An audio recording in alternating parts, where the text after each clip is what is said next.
Okay, first time voter here in America. First time voter in my life. At 63 years old. But so I've lived in America on a green card for 30 years. I got my US citizenship officially. Decided to get that on last 2022, that was. So I'm a new voter, and who should I vote for? So listen to a little bit about me. I'm not in the same team as war profiteers, mass murder of Gazans. I'm not on the same team as trans extremists. I went to art college in England in the 1980s. We did all that, but they're still just two sexies. That's just a fact. So I'm not in the same team as climate deniers. That's a no-brainer. There were 3.1 billion people on the planet when I was born. Now there's more than 8 billion, and we're all big materialists now. And you don't think that makes a difference to the atmosphere, which is 20 to 40 miles above your head somewhere there? This is nothing. Your daily commute is outer space, right?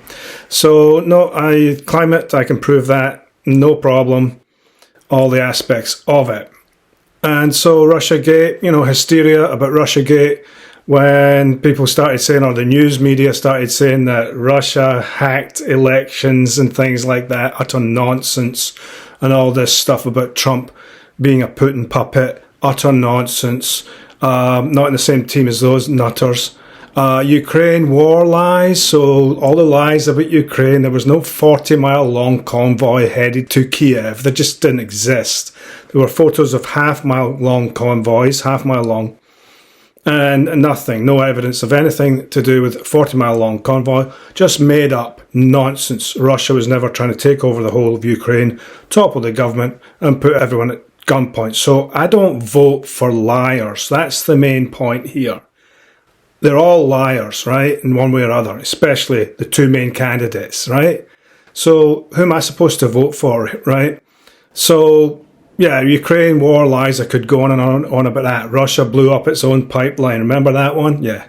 So I don't want to vote for people who went crazy over Hamas or Gaza responding to having been attacked when they were attacked by Israel, women and children and innocent people, men, killed in September 2023 and July 2023 in the West Bank and Gaza, right? So, yeah, of course they're going to respond. They have the right to defend. You're killing their women and children, right?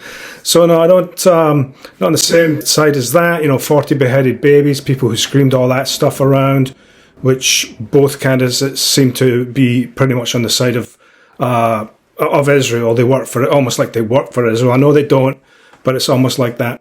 I'm not on the same side as lockdown lunatics because that was mad, a stupid policy. I ranted against that from the get-go. I'm not on the same side as vaccine lunacy, vaccine fascism.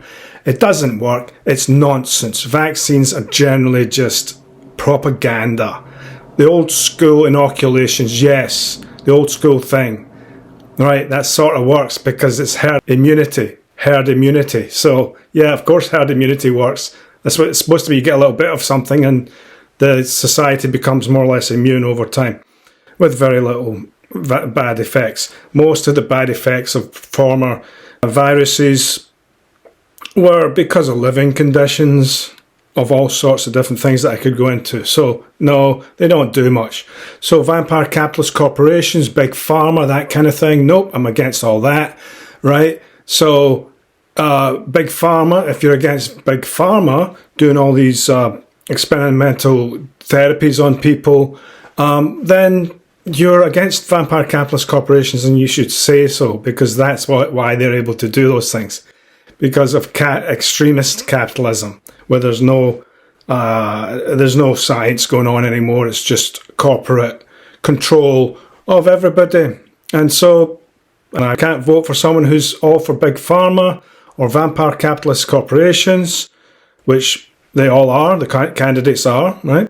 And for a one-state solution in Israel, all of it together, like it was when I was there hitchhiking around in 1986, which was essentially one big country, relatively peaceful, and had problems, but it was a much better situation than they have now. And these reservations of Gaza and West Bank, that just doesn't work. So it's never going to happen. It's too late. One state solution was the only answer ever. I was there before any of the fences or walls went up, and that's the way I'd like it to be. Change the name of Israel to a different name, which is acceptable to everyone. So those are my main things. Which of those candidates, the main candidates, are on my side, or I could be on the same side of? Because I'm against war profiteers, mass murder of Gazans, trans extremism. There's only two sexes. That's just a scientific fact. No one can change into the opposite sex. That's impossible. It cannot be done. It's delusional.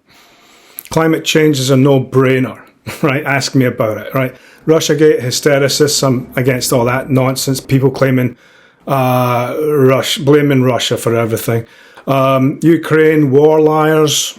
Ukraine and the West, all their lies about what happened in Ukraine and Russia and the lies about the years leading up to that.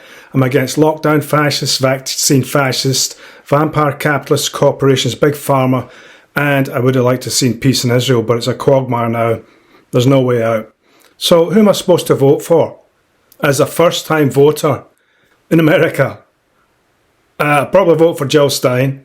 It won't make a difference in my state. I can talk about that if you want, but right now, this is, what's that called? Hobson's choice or something. You know, it's just between a rock and a hard place. I'm not voting for either of those. I'm voting for Jill Stein. Okay, I guess that's that. Bye.